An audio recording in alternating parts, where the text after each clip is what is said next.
Recording in progress. Good morning. My name is Thomas Lopez-Pierre, and I am the President and CEO of Black Lives Matter Real Estate Forum, LLC, and the fund manager for BLMREF Fund Number 1, LLC. We are a Black and Hispanic owned private equity fund that raises capital exclusively from Black and Hispanic investors and deploys that capital exclusively with Black and Hispanic real estate developers. Today we're in the Bronx. What part? I keep forgetting. What Bronx is it? We're in the Baychester section of the Bronx. Actually, give the camera to your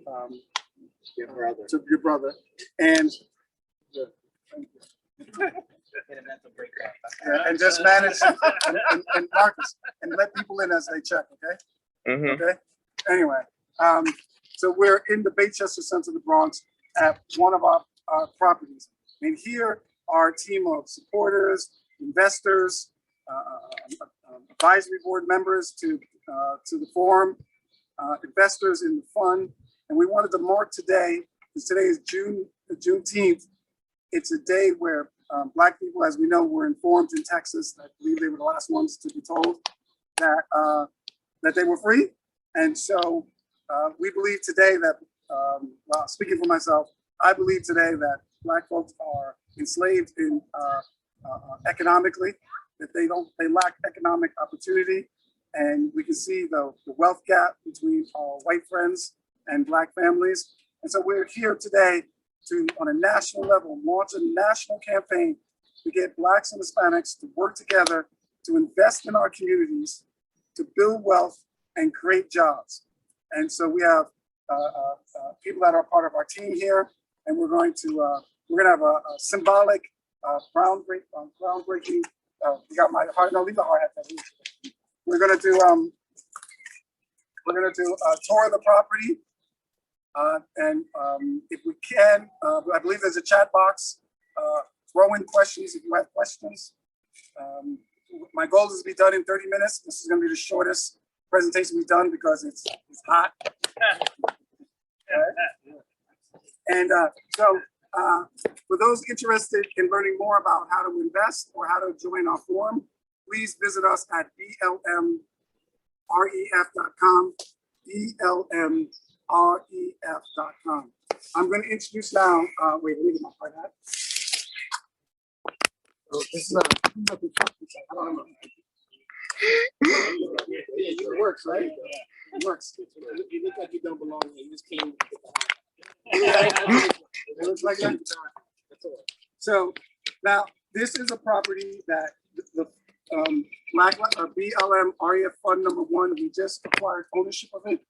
And the way that we're going to be able to develop this property, we've already raised about $90,000 in membership fees from our members, and about $60,000 in investment capital, $10,000 per investor.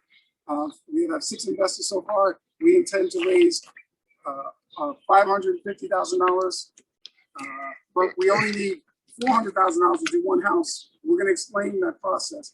But it's really important that we get Black and Hispanic people who have the capital to invest, and so that we can build wealth and create jobs.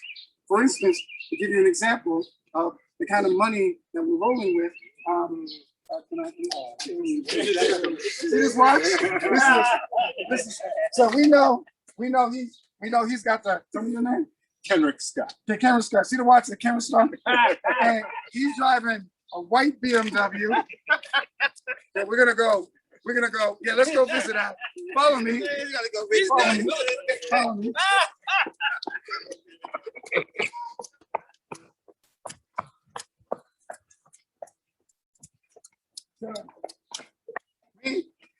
You know, our goal is to get people to move from spending on nice cars. Wait, there's a piece of lint here.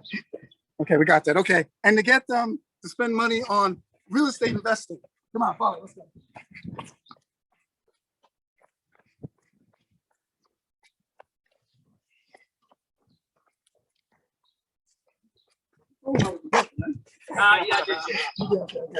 Good. He messed up and drove up in a Mercedes Benz. Yeah. Oh my God, yeah, wait till we get to Andy. So, what I want to do now is pass the mic to Mario Del Verne. He's the developer of this property. Tell us what we're going to be building here. So we're going to be building, we're sitting currently on a single family ranch property that sits on a 50 by 100 lot. Based on the zoning that the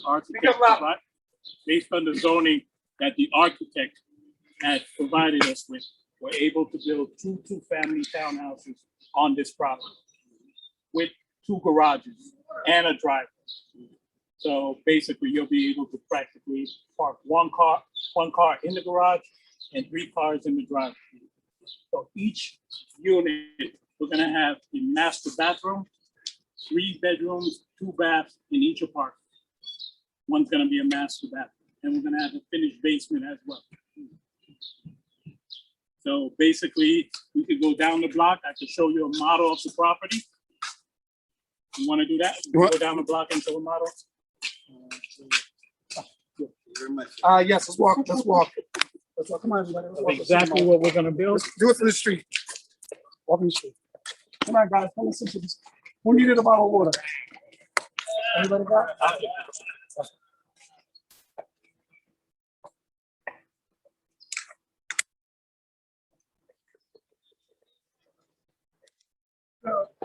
We're tearing down that townhouse, and then we're going to build 2 townhouses. It's a very standard design in the Bronx.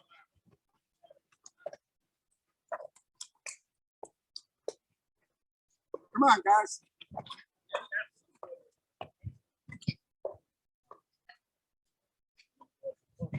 Right here, huh? Yeah. All right, go over there, Marcus. Marcus, pay attention to the camera. There you go.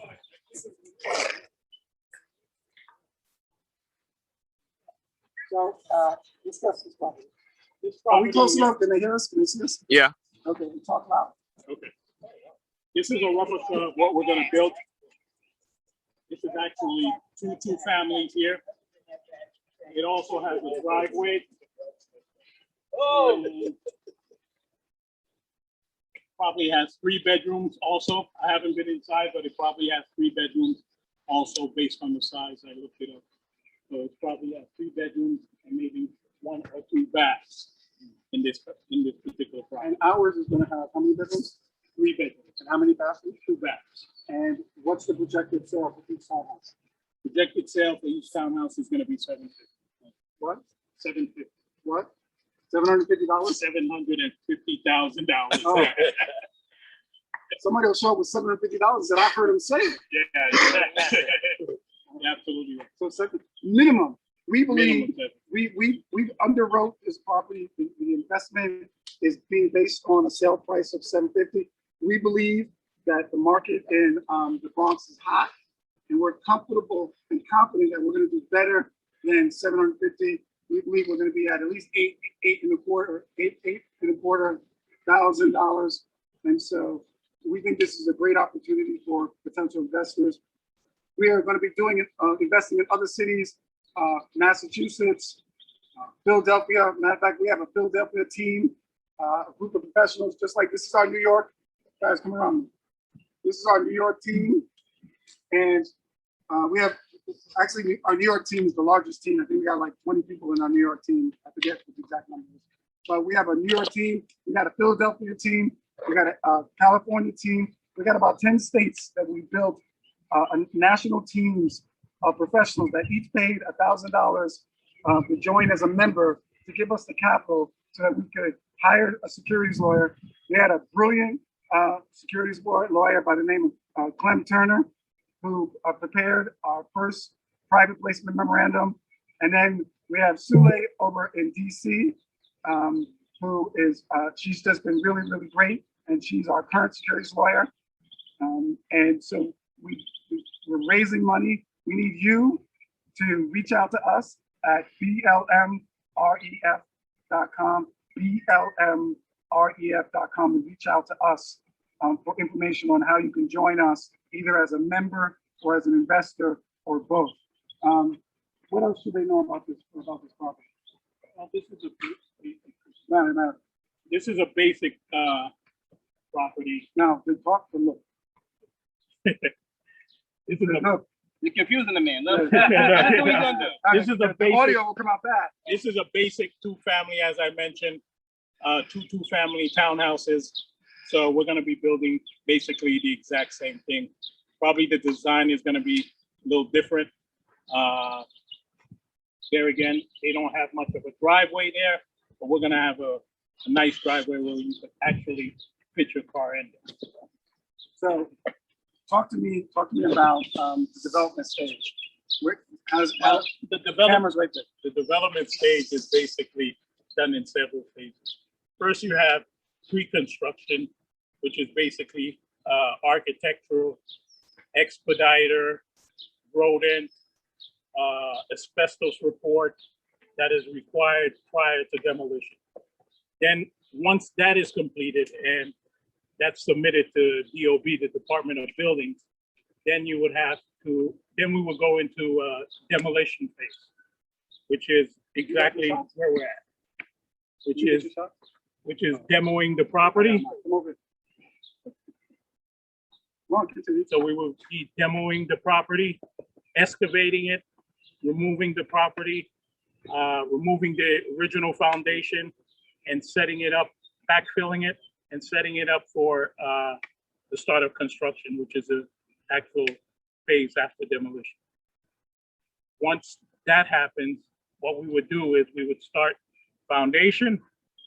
Once the foundation is accomplished, then we would start the actual body of the property, roof, mechanicals into the property. So that's basically the phase where we would be at. Thomas, you want to go into how we're going to do it? We're going to do one property at a time. Right. So as an entrepreneur, I have a plan A, plan B, plan C, and plan D. And our plan A is to raise $550,000 from investors to build 2 townhouses, 1, 2.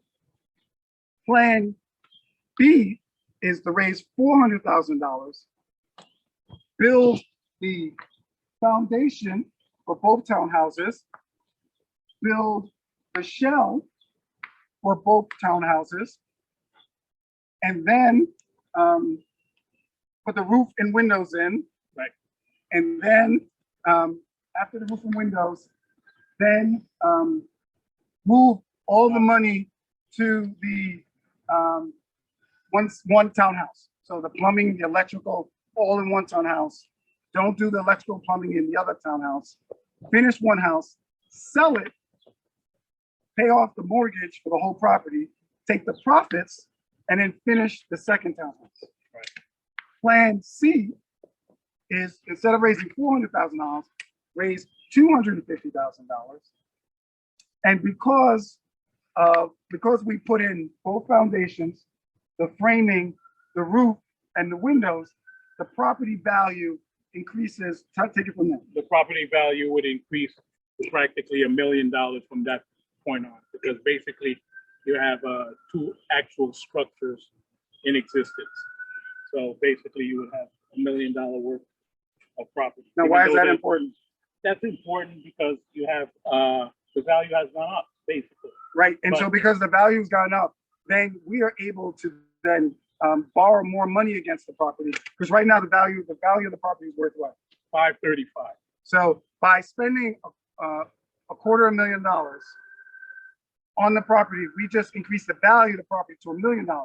That means we can borrow about $150,000 to give us that $400,000 to finish one townhouse. So we have a plan A, plan B, and a plan C.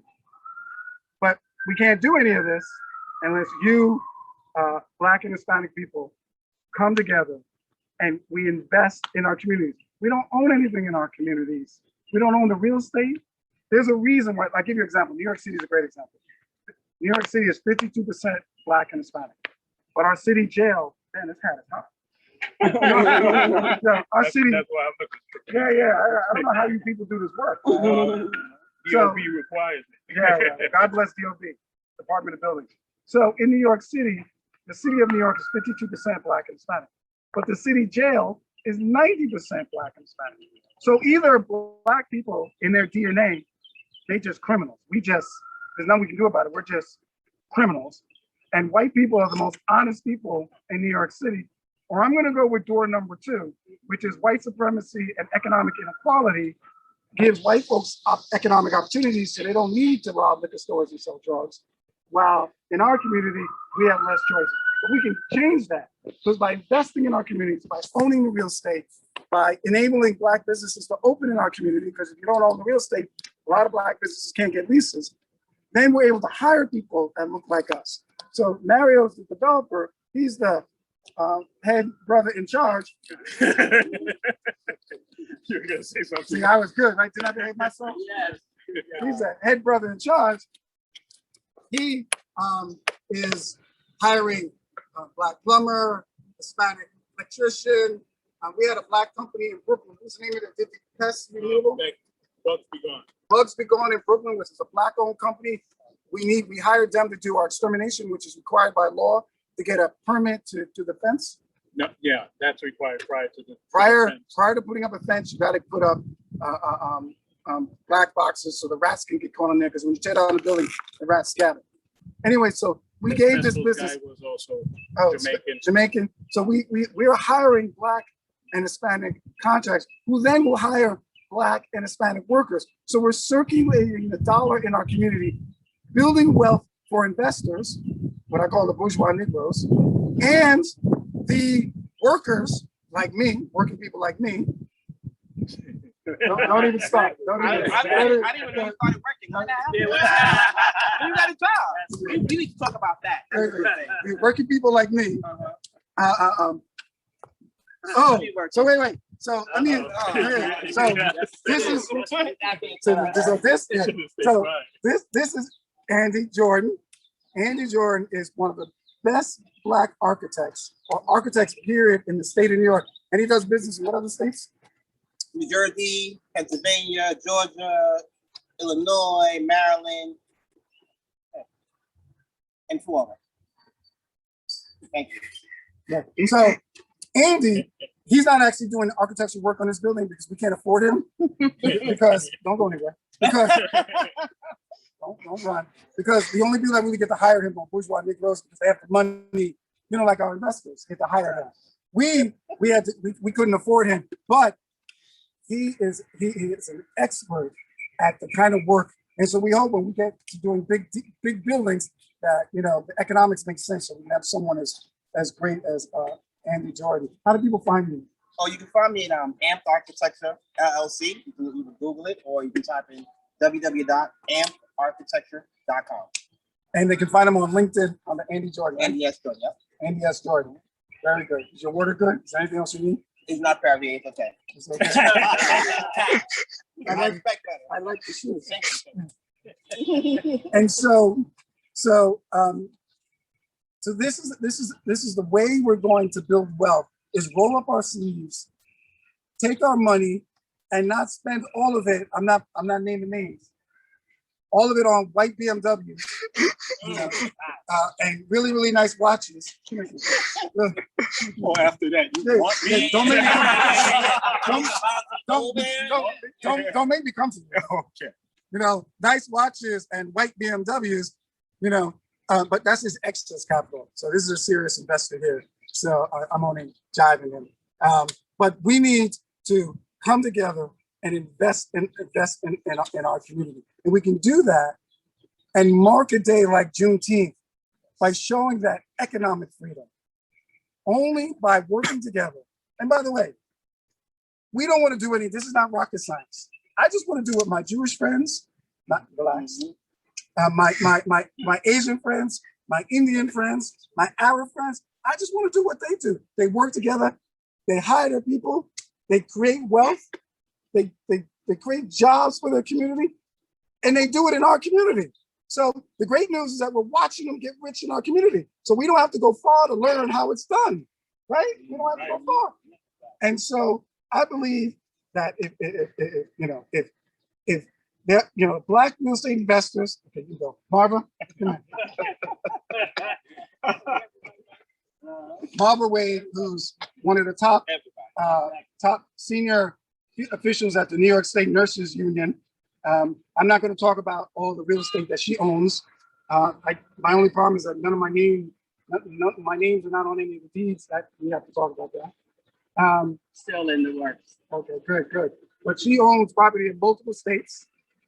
She is an accredited investor. And why you gotta go up on top of it? You know, like Business. He has a job. a contract. Yeah. That's right. Oh, okay. Yeah, no, don't go anywhere. I'll be back with you. And Troy, you laughing? Oh, absolutely. That's the sound. That's the sound of employment. Yeah. It's very unfamiliar to some people. Anyway, Marva is a great example of people coming together, working together to build wealth.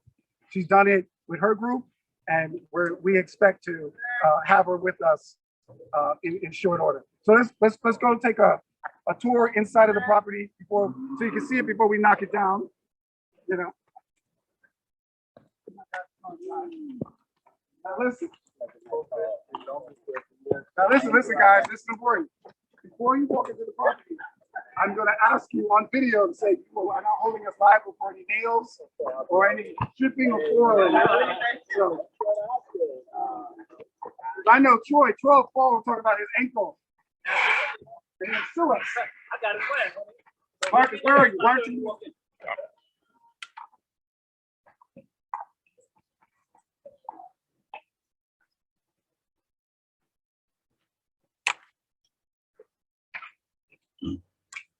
Turn to the camera. So, if you get hurt, you're not going to hold us liable, right? No. All right, go ahead. Go inside. Next. Also, make it in.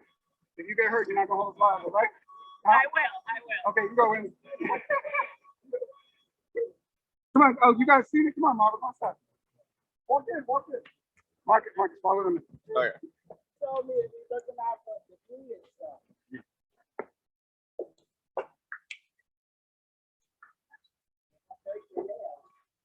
Watch the flyboard. This is actually the flyboard that we're gonna use to actually put up the fence, which is the next phase. Give them a tour, Marcus. It's cool in here, right? Yeah, very nice in there. Give them a tour of the bathroom. So, where's the Water and sewer. Yeah. So, Andy, come here. Andy, come here. Marcus, come on, hold on. So, this place, is Andy on the camera? Yeah, he's on the camera. Okay, so this is similar to what Andy's house looks like in Brooklyn. So he's very artistic. So just wanted to. Exactly. I'm doing a demo myself. Oh yeah. Okay. You know, because I'm poor. I'm not like you.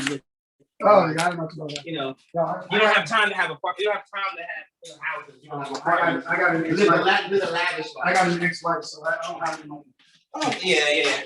You know what else have an ex-wife? Jeff Bezos. I don't see him struggling. You know, I can name a couple of guys that who's doing pretty good for themselves. Bill Gates. All right, watch out for anything else. Let's go to the back.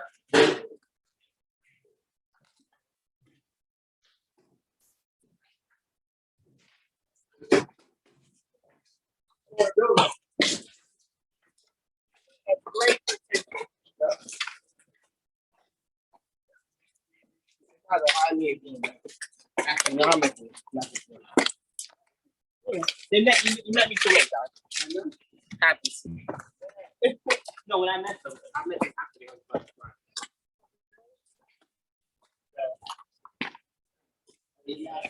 Hey Mario, I need you back here. So the property, show the property fence. The property runs, what, 100 feet back? Yeah, it's total 50 by 100, 50 wide by 100 long.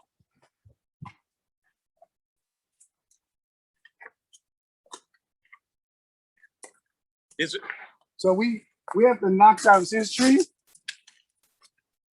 So we got to build the foundation, so the tree has to come down.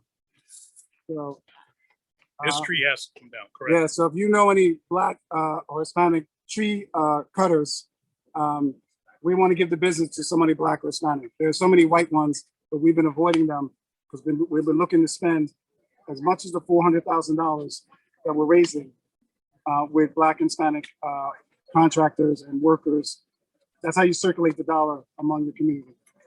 So, and this is, now, why does the backyard look like a cesspool? Well, we had to take down the deck to prevent any squatters from trying to enter the property and establishing themselves in the property. So we took down the shed just as a security precaution. And that's basically why we took down the shed. So that's why it looks this way. This is the back of the property. The back of the property is actually where we're gonna actually start the demolition. We're gonna start the demolition based on site safety plans. We're gonna start from the back and move our way to the front. That's generally how demolition is done. Now, That's safety. we're looking for investors. Well, we have two groups of investors. We're doing a Reg D for accredited investors. That minimum investment is $10,000, but we can talk about a lower number. So we would love for you to contact us if you have $10,000 invest. And then we're doing a Reg CF offering that'll probably be approved in the next 3 weeks. That's going to be minimum investment of $1,000. So we're looking. Our goal would be to raise all the money in a Reg D, but you know, it is what it is. We want to get as many people involved.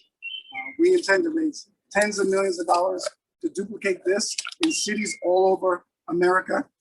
There are Black developers like Mario who could be building significantly more. Who could be building significantly more properties, but they don't have access to the capital. Other groups, there is no Black bank for Black real estate developers to pick up the phone, call, and raise equity. We want to be the first multi-state national Black bank and Hispanic bank that raises money to invest with experienced developer like Mario. Mario did a job. He did took one family, turned it into a 2-family, sold it in what part of Queens? Jamaica, Queens. Jamaica, Queens. That homeowner who happens to be Black, we don't discriminate who we sell to, right? Right. I'm not getting sued. So we do not discriminate who we sell to. If a white person wants to come and buy it and live in a Black neighborhood next to Black neighbors, we, more than welcome as long as they pay fair market price. But he sold it to a Black family. Right. The guy's an engineer with the transit authority. No, he works actually for the utility. He works for utility, right? And then he took 1 floor, and his daughter took the 2nd floor. So that's a family building wealth among themselves through home ownership. And then Mario, being the Black developer, built wealth for his investors. Were your investors happy? Yeah, they were very happy. Okay. Let's not. We don't want them to be too happy. And so we can do this with your help. Together, we can build wealth and create jobs for Black and Hispanic people. Let me introduce some of you. Now, you just bought a property, right? I bought a property and I'm closing on another one Tuesday. Very good. Introduce yourself. My name is Senia Cuevas and I am now a real estate investor. I also work in community development. And she's one of our advisory board members. She paid $1,000 to join our advisory board. We expect her to be a long-term investor in our projects. And we look forward to investing in her projects. That's the other thing.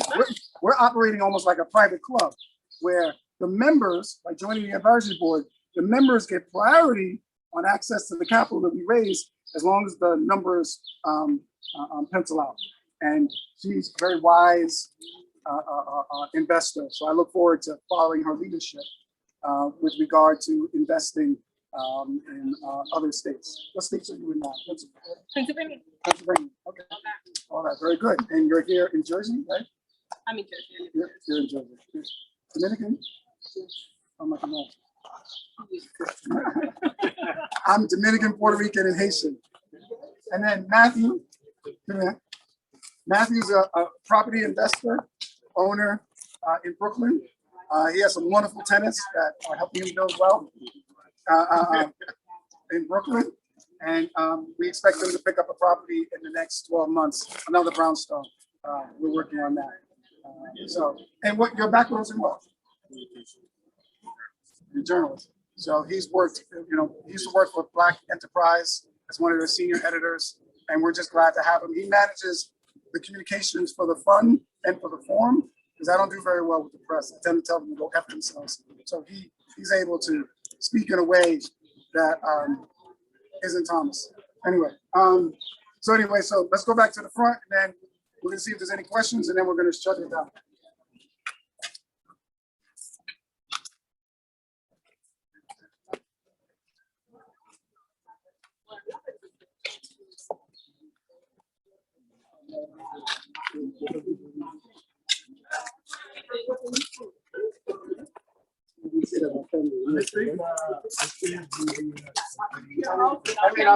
I'm crazy, but I'm not stupid. Marcus, how tall are you now? Yeah, Marcus, go up there. 6'5". Oh, My God, Marcus. That is so scary. Where's Matthew? Matthew. I knew him when he was. Matthew. Hey, Marcus. Hey, Matthew. welcome in the bush. Marcus, check to see if there's any questions. See if anybody has any questions.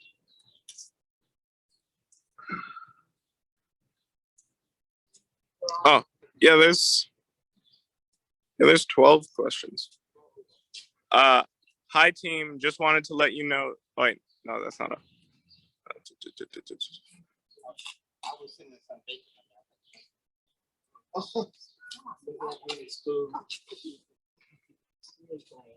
Where can we get a copy of this recording? Drop your email in the chat. If you're not on my email list, I will make sure I send it to you, but we're going to download this to YouTube. We do all our panel discussions, so this will be uploaded to YouTube, and I'll make sure to email you the link. Any more questions? Let me see.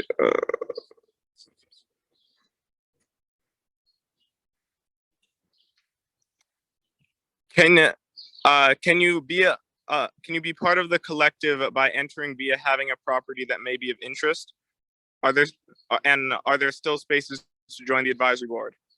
Yes, there's still opportunities to join the advisory board.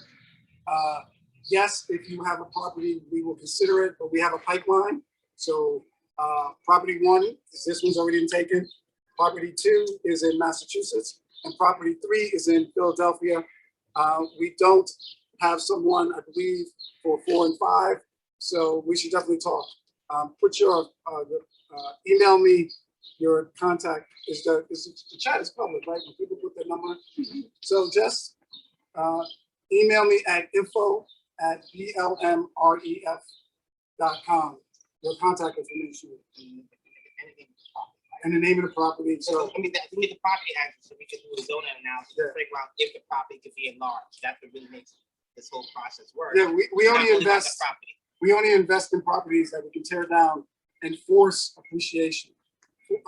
And so Andy, which is an expert on zoning, tell him why it's okay. And so what happens is like New York City has every city has zoning, right? Every zone is breaking the district, like residential, commercial, mercantile, all different types of zones. So the residential ranges. So you might do your house might be a big enough lot and in an area with zones where you can put up a multi-family, but you have a single family house. So it's fair. But your lot is big enough where you can tear down the building and build a bigger, larger building. Depending on what you go over 5 stories, you have to use the elevator, but that's another discussion. But that's which is the case here, which is Mario bought a property that's a 1 family, but it's zoned for a duplex, townhouses. So that's how we want to create value is tear down properties, or if we don't tear them down, or extend. Similar to what I did in Queens, took a 1 family, added another story, and created it. converted it into a two-family. No, it was a one-story property, and then you added a second. No, it wasn't. No, two. no, Oh, it was two. actually Right, two-story they just property. And you I added in just the back. added some square footage in the back And on the side. and on the side, and then we were able to, it was basically a 2-bedroom over 1 bedroom, and we were able to get at least 3 bedrooms on each floor. Three and three. With 2 bedrooms and a bathroom. Yeah, so they're gonna look, when you send the address in, we're gonna take a look at the property, we're gonna do a quick zoning analysis, especially see if it can be large, or if it can, what's the height, because every zoning has height restriction and building size restriction. And something called FAR, which is floor area ratio, determines the size of the building. Those are kind of tools we use to figure out if you're building based on the lot size and where you're zoned, how much you can enlarge or if you can enlarge. Sometimes that's a big lot, and I have a house and it's underbuilt. A lot of times they don't realize that sometimes you're overbuilt. And so because you might be in an R4-2, your lot is huge. But in that district, you can only build 0.06, which is not a lot. So that's why your house is so tiny. It's made to keep a low density, right? So those are things you need to learn and know. And that's why having an architect is so critical to provide you advice. The other thing is that for people that want to join our advisory board, we used to list our advisory board members on our website. We have like 86, 87 now, but we took them off our website because I don't want some pesky reporter harassing them. Some of them work for big firms, big corporate firms, and so our advisory board is no longer being listed. And I can tell you, we have some of the best corporate lawyers, securities lawyers. We have over 12 doctors, medical doctors. We have a dentist. I love her to death. We have finance professionals. We have economic development professionals. And we have a really strong base of knowledge that Mario and I get to pull from. You know, Andy has just been a critical resource for us. But the whole advisory board, this endeavor would not have happened if it wasn't for our advisory board members. Where's Matthew? If it wasn't for Matthew, was our first investor. Matthew, come here. Matthew, when we launched the fund, Matthew was the first investor. He put in $10,000. He was our first investor. How much was phase 1? Phase 1 was $10,000. He paid the $10,000 for us to hire the expediter, pay the exterminator, buy the wood that you saw inside here, for the fence that's gonna go around here. Because of Matthew Scott. You know, I didn't know journalists made so much money. Lives in a brownstone. So any questions, more questions, Mario? Yes. What will be the square feet per unit? Mario? the square feet. Mario, come this way. Per unit, you should have about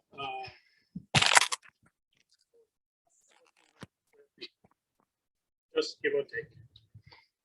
We don't have actual final approval plans as of yet.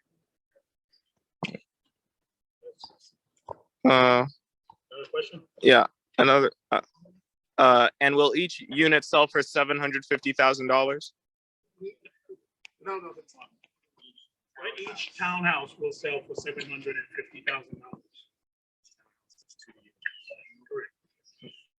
So, and so they're both 3 bedrooms, 2 baths? On each townhouse. So it'll be easy to say apartments. Each house will have 2 apartments, so people won't get confused. Oh, right, because they're not in the. Right. So they were like, what do you mean units, right? So they're thinking every unit is 750,000. So each. Or every bedroom is 700. Right. Only your bedroom is 750,000. Right, because my bedroom doesn't look like your bedroom in that room. Yeah, I know. I'm trying to get like you. That's why I'm here. Trying to build wealth like you. So, but each house. Wait, for the record, I have an ex-wife. I don't have any wealth. So just, I don't want you to get me dragged back in the family court. So I am poor. I got 3 kids. So you got to stop this, man. My ex-wife don't play. I know. But listen, we're focused on basic after. If you got to speed out, you can tell you what to do. You got on the right place. And so, yeah, so each house will have 2 apartments, and each apartment will be 1,400 square feet, Right, give or take. give or take. Yeah, official plan, Right. which is being. Right. Any other questions? Yes. The person who asked about like having a property that'll be of interest said that it's in Queens. We like Queens. Say what part of Queens you think that happened? What part of Queens? I can tell you. Someone else asked, are there concerns about interest rates increasing by the completion of the project and it being a buyer's market that may reduce the asking price of the properties? No, I mean, yes, there's going to be, there is inflationary pressure in the market, but for people that already own real estate, inflation is not necessarily a bad thing. Our buyers, this is the Bronx. Our buyers are probably going to be immigrant folks who can't afford Manhattan or Brooklyn. They come with a lot of cash. They come with 2 incomes. So one will be a school teacher, one will be a cop. They'll be over $200,000 a year. They'll come as a family member. That was a B, a big B. That was a big B, right, guys? The time you save lives, they all for And I'm the nurse. No, And no, you're the nurse, right? no. She's got more money than me. Trust me, I know what I'm doing. Yeah. Check that. Yeah, because if the B was going to sting you, I'd be like, oh, nice Oh, shirt, yeah, Andy. nice shirt, Andy. Yeah. No love. So there is inflationary pressure in the market, but we believe that families are not going to be able to afford Brooklyn, and they're going to come flooding to neighborhoods like the Bronx. And Mario is just brilliant at finding properties. The train station is literally what, 4 blocks, 3 blocks? 3 blocks away. 3 blocks away. Which makes a big difference. Right? And in this pandemic, people want a backyard and they want parking. And so this property is being built to move for this market. So we're not too worried. If the interest rates go up, that just means they can't afford to buy in Manhattan and the Bronx. I mean, in Brooklyn, but they'll come to the Bronx. And the other thing is that the additional unit brings an additional income for the person purchasing the property. Right. Which gives them a nice leverage. Right, because it's not just about their personal income, it's their personal income plus the rental income. So any other questions, Marcus? Mm-hmm. There's nothing. Do me a favor. Go ahead. Will the basement space be a common space for both townhouses? Well, it will be a finished basement. It will be a common space for the apartment above it. Marcus, give him generally a stay there.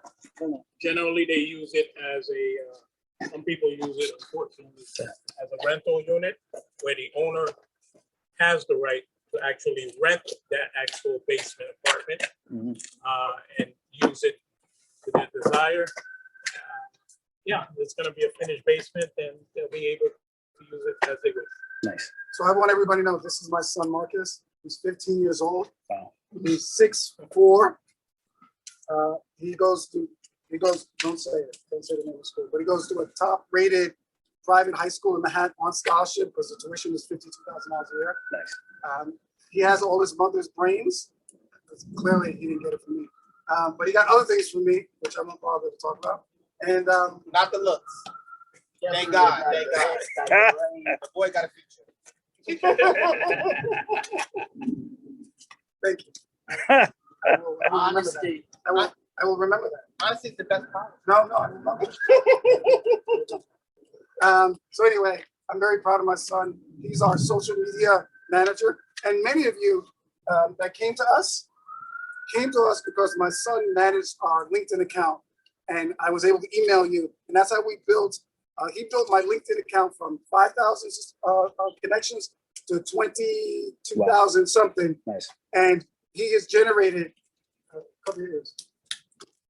He has generated over $90,000 in membership fees. I know, because he'll ask for more money. Right, that's right. As he He's should. got my blood. Yeah. And so he has been just a really big moneymaker for us. So we're really grateful to have him So thank you. So go back and take the camera. Thank you. No, go that way. Go that way. Back to the corner. Thank you. Yes. Any more questions on Marcus? Yeah. So then we're gonna wrap up in like 2 minutes. I want to thank everybody for giving us their time. Oh yeah, I gotta do that. That's the last thing. The groundbreaking.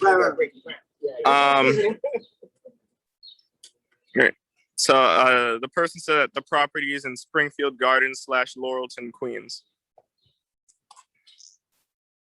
That's very residential, right? They Yeah, don't you do a know, lot of- Springfield Gardens, it's just a nice area. No, but they don't. They're all like limited. You know.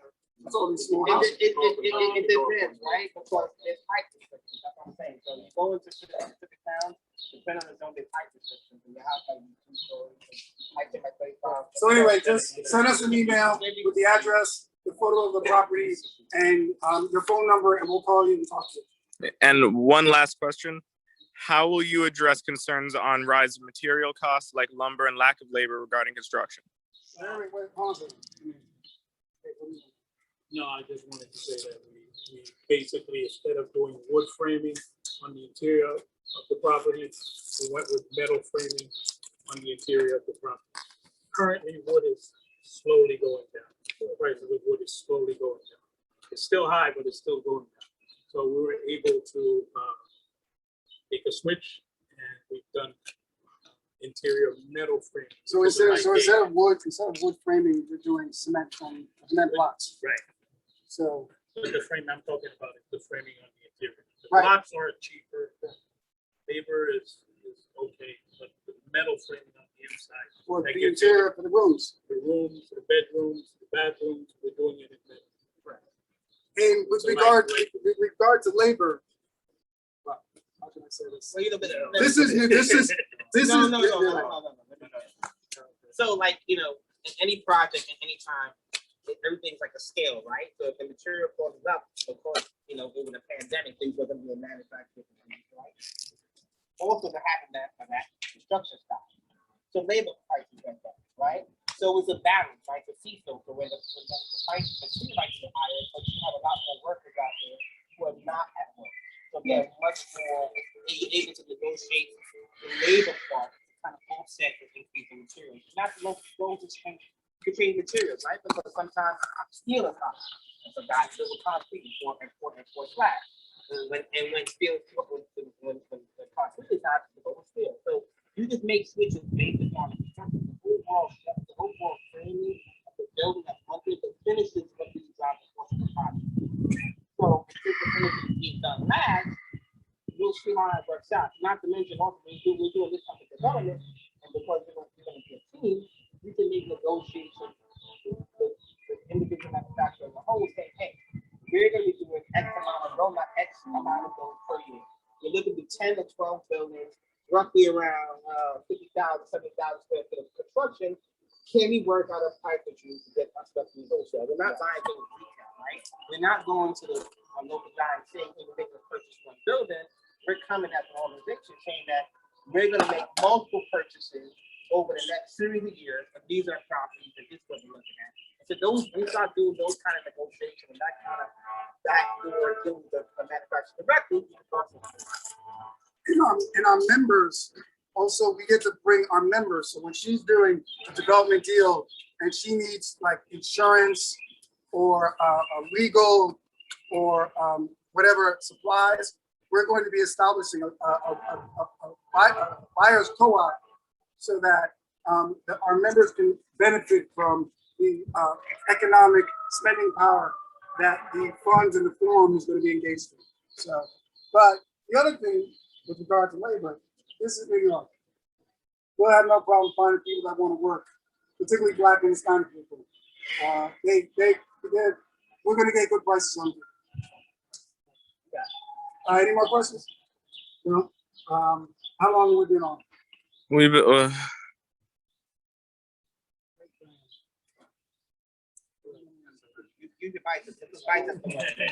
I can't see. Okay, so now we're going to break ground.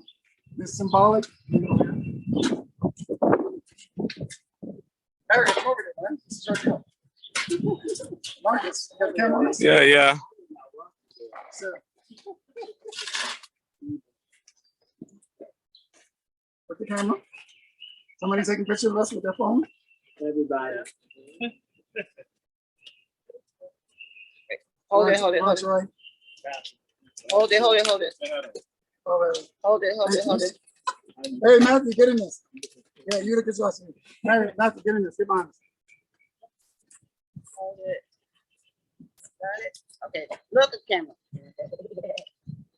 We on? You guys like a Keith fan ad. All right, let's toss it. Done. Done. All right. That's right. Bravo. So, thank you for joining us today. Last check, see if there's any more questions. No. Okay. Again, my name is Thomas Lopez-Pierre. Please find us on blmref.com, blmref.com. Thomas Lopez-Pierre signing off. Thank you. Let's build wealth and create jobs.